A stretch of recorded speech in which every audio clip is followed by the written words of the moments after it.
tank controls, fixed camera angles, girls popping pills, cool art style.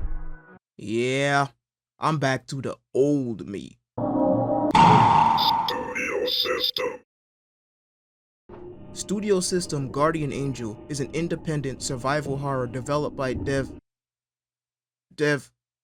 oh god, it's time for me to butcher human language this early in the video.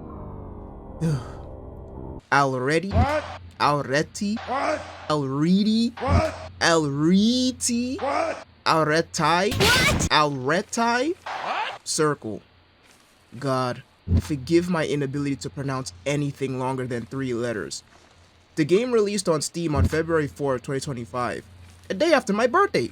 Yippee! What drew me to this game was the art style, specifically the protagonist, Rebecca Townshend. Now, let me explain something to y'all real quick. The Emperor, that's me, has a very simple philosophy when it comes to this sort of thing, so pay attention. If she looks like she hates me and or herself, then I am in there. You know what I'm saying? And Rebecca here looks miserable. Yeah, we are so up. Game starts with our protagonist waking up and getting ready to go outside on a Friday morning. She gets a text that basically says, "Bring your sorry ass to school." Rebecca seems reluctant, but resigns to going anyway. We get a little exposition, yada yada yada. What? What? Nah, what did she just say? Bro, Run what that are you back, talking run that about, back. man? Call me Becky. I'ma waste you. Everything's normal here. The world and my experiences have seemed to lost its color and texture. Maybe this is just routine, another part of growing up. Huh? That is not normal. Girl, what is wrong with you? You're not supposed to lose your sense of color after a certain point in your life. Seek help. Go to the doctor. Becky really said it doesn't matter if I can't see color or not. Alright, whatever, off to school we go. Immediately, you'll notice that she really cannot see no type of color. The entire house is this weird light blue hue, which very obviously is not normal. It adds a super surreal feeling atmosphere, which is a giant plus by the way. You're free to explore Becky's domicile before leaving and... Nah. Hold on again. The fridge hasn't worked in weeks. There's nothing but rotting fruit and bottles of milk now. Damn girl, you live like this? It smelled like death in there. Apparently Becky has also lost her sense of smell. She can't see color, she can't smell anything. Bro, help her, the game just started. Outside, we meet one of the people mentioned in the text message we got earlier. Tomorrow Yellows. Seems like Dev-kun is a Hideo Kojima fan with the on-the-nose naming conventions. Or not, and I miss Wiley with that joke. It's whatever. Life's life. It's not a bad thing though in my eyes. So Becky and Tomorrow, who gets that manager money, are childhood friends. After luring Becky into her car with stolen snacks from her job, Tomorrow hits us with one of the most obnoxious questions ever. Basically she was like, where do you see yourself in 5 years?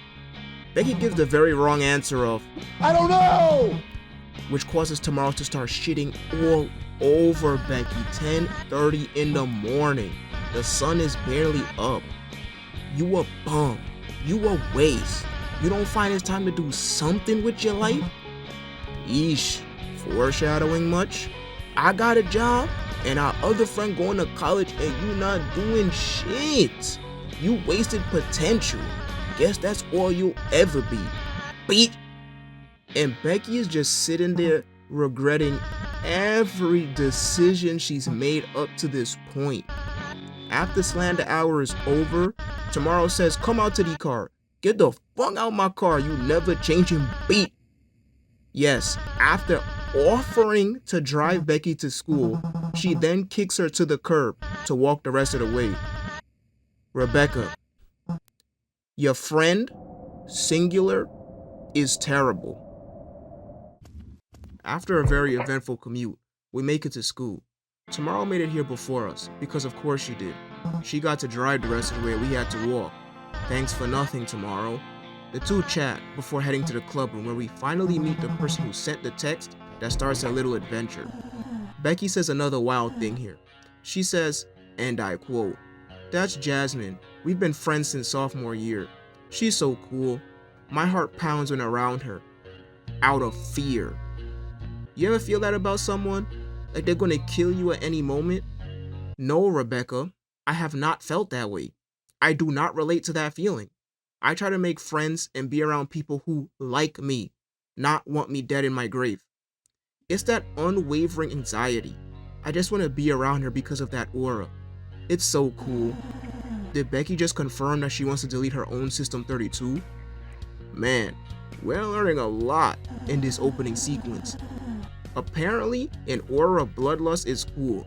But then, Jasmine gets on her to be or not to be philosophy pack. Becky is not good with choosing the people she hangs out with. More idle chatter, but this idle chatter is a good thing. Not only does it sell the idea upon the player that these characters know each other, not only does it peek at their personalities, but it makes the world feel alive, that these characters are living and breathing, and not cut out solely for pushing the narrative forward. Jasmine aura farms a bit by smoking before revealing she found a secret door that leads underground. Behind said secret door lies an abandoned film studio. Jasmine also reveals a bat, which she says was the murder weapon in an accident during filming. Finally, she says the Jackie DVD that Becky has at her home was made by the same studio. This fact intrigues our MC Chan, enough to the point where she suggests they should go down there together. Despite Tomorrow's pushback, they all decide to go down there, and since this is a horror game, once they do, everything goes straight to hell. Locked doors, squiggly squiggly noises, nosebleeds, bright lights. Yep, the game is finally starting, alright. And that's the gist of the story.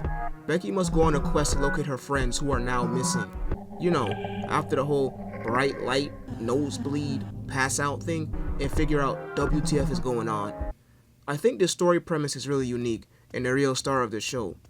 The whole movie studio focus is different than the typical zombies, mad scientists, spoopy house, or spoopy hospital fare that we are used to. At least in my opinion anyway. Studio System wears its inspiration on its sleeve, that inspiration being Silent Hill, by being very introspective with our heroine, yet combining a grand plot that's bigger than the immediate characters. This is a plus and a minus though. The story itself is missing one final ingredient. Without spoiling anything, I think the story is easy to follow. What's happening with the three friends we were introduced to is straightforward, but it's that grand plot I mentioned that things become a little head scratching. It's not all over the place or anything, but just missing one or two explanations to solidly hold it all together. It's digestible, but some aspects aren't explained, which leaves a little sense of confusion. It's funny because I think over-explaining is a bad thing, and I tend to like more open and vague stories in general, but there still needs to be a foundation, a base, or a box for the player to think within. I think one or two extra X equals Y because blank confirmations would erase this entire con. As stated earlier, Studio System Guardian Angel is a survival horror game, and I think it's a pretty unique one at that. The basic gameplay is of your usual fare, fixed camera angles and tank controls. All resources are limited and an emphasis of exploration and puzzle solving with sprinkled in combat, like Parsley. Most would say the standout unique thing about this game is its combat system. To put it in umbrella terms, it's a fusion of Silent Hill and Fatal Frame, or Project Zero if you're a filthy weeb. Basically, you can simultaneously control two things at once. You can freely move the camera and Becky independently. The camera movement can also be used for both combat and puzzle solving, while Becky herself is also capable of combat. It's really cool and it works well, for the most part. See, it's a bit of a double-edged sword. I feel like there isn't enough camera angles in the game because there was more than once where geometry flat out completely obstructed Becky out of view and I had to RC car my way without seeing which direction I was going in. Again, more than once. Moving the camera around doesn't help because it's still swinging from a fixed point. I get it though, because there are quite a bit of puzzles that rely on perspective and spatial awareness, having to move the camera to see. Similarly to Senua's Sacrifice, Sesame Street, Make Shapes in the Sky ass puzzles, to give an example. I'm not asking for a completely free moving camera. I'm asking for more camera angles in general, because not being able to see the playable character is no good. The other elephant in the room are the graphics. Now I'd imagine if you are watching this video, there is a high chance you are not a stickler over graphics, but I'll take the time to address it regardless. The graphics are extremely low polygon. It's to the point that characters, and by extension, enemies, are more doll-shaped than anything. Maybe some would argue that it looks too ridiculous to be taken seriously, let alone scary. If that's your mindset, then that's unfortunate. For myself, however, I like it a lot. It has a very unique charm, which is easily identifiable. I would agree to an extent that if the monsters were more detailed, that would up the fear, but my counter argument is that Devkun, whose name I still cannot pronounce, I deeply apologize, did enough in other areas to keep that tension and atmosphere up, where the graphics quote-unquote lack. Again, I like this graphic style, in case you didn't hear me the first time. I really enjoy the sound design and music as well. There isn't a single thing in this game that makes noise that I dislike. Footsteps, doors,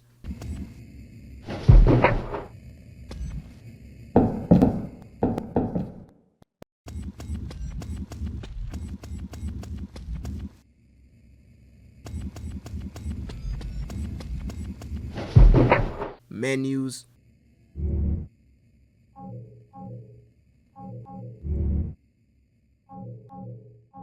music,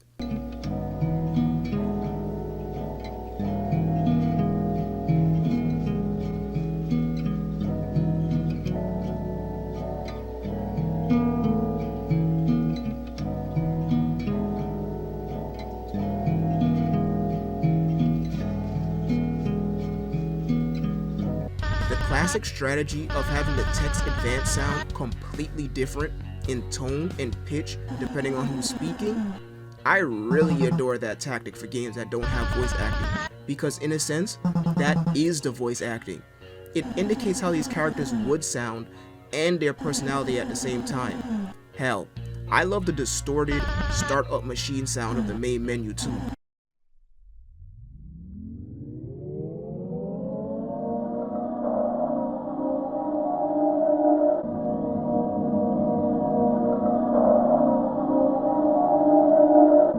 Of course, we can't be a survival horror without having a narrator say the name of the game when pressing new game. Studio system. I want to circle back to the whole narrative thing, or more specifically, the level of writing in this game. We ended the story section of the review saying the plot can leave some confused by the end of it, but I really want to stress something here. Devkun shows a great understanding of the strengths of video games as a medium and overall storytelling. Hardly anything feels like an ass pull, out of nowhere or out of the blue. There's legitimate foreshadowing all throughout the game. The presentation isn't exclusively spoon-feeding either. There's a bunch of in-game storytelling as well. Remember the whole loss of color thing? The graphics, some puzzles, and even the title all go into expressing this story, which is brilliant. The character dialogue feels organic, and I keep bringing up this idea of natural, living, breathing, not cardboard characters, because at the time of this video, in big 2025, after BS like Stellar Blade and Lost Soul aside, it feels good to view characters with personality and not exposition machines. Side note, as a visual novel fan, I really like the ADV, that's adventure by the way, style cutscenes. You know, the whole partial screen text box and character portraits. Yeah, that's that good stuff. What about the negatives? Is there anything flat out bad with the game? Unfortunately, the answer to that question is yes. It's the save system. For starters, there is no multiple save files. You can only have one existing save. This is not good because if something happens to that save, you are cooked. And apparently, it is possible to have a corrupted save, according to these forum posts. No idea if it was patched or not, but luckily, I did not run into any such bug. The other negative is you can only save once per save point. Once you reach a save point and use it, you cannot use it again. Once you leave the save room, you cannot enter again either. This forces you to do the entire section or level in one go. I'm not sure what to say about this. It's weird. Was this a conscious decision choice, or is it whatever the game was built on only capable of this? Personally speaking, as I grow older, I notice I only play games in short spurts with an occasional big push or two, usually near the finale. So I don't like this. Other people play differently, naturally, and I guess this sort of increases the difficulty, since if you die, you'll have to do the entire section over. I don't know. Seems like that just adds frustration for the player over anything.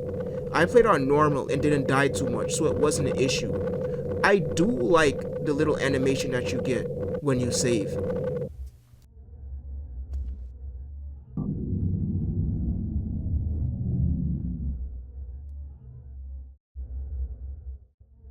Despite me beating this game at a little over 7 hours, it really isn't that long at all. Not saying that 7 hours is long to begin with. I'm slow and I idle. This is ultimately a good thing. The game being short, not me being a slow gamer, because the game has multiple endings. Due to the aforementioned saving thing, and the fact this game does the whole you have to beat it once before you can get the secret lay true ending, you'll have to replay the entire thing at least once. It's better to have a shorter campaign than a long one if you're forcing your players to do this. Silent Hill F, I'm looking at your 13-hour long campaign head ass. Personally, I couldn't be bothered and watch the other endings on YouTube. Now, I know what you might be asking. But Emperor, aren't you a visual novel fan? Don't you also like Nier Automata, which is significantly longer than this? And I'll answer that with a yes for both. See, the difference is, with VNs, they have a little tool called the fast forward and skip already read text button. Furthermore, VNs and Nier Automata have unique routes. The subsequent playthroughs are completely different from one another. Ultimately though, it's a me thing, not Studio System's fault in this case. I'm not too thrilled to play the same exact campaign over immediately after I just beat it, just for a minute or 3 different ending. Others may feel differently, and that's perfectly okay. I got the B ending on my playthrough, in case anyone was wondering. Studio System Guardian Angel is a pretty cool game that doesn't afraid of anything. I thoroughly enjoyed my time with it, and despite the story being a little confusing, I still recommend it. To veterans of the genre, if you've never played a survival horror game, let alone one with tank controls, I'd say to play others before attempting this. I mean, that's not really a hard rule or anything, you know, everybody's different. I mean, look at myself. I tend to play a lot of games that are quote-unquote clones of well-known games before actually playing what they're influenced by. So, I mean, you could be that way too, but personally speaking, I would say if you've never played a survival horror game before, play some of the well-known ones first before attempting this. I love how abstract and surreal this game comes off as. I really like the art style, and the music is fantastic too. You successfully made a fan out of the Emperor. If forget it, man. If DevCon drops another commercial game, I'll be there. Thanks for watching, everybody.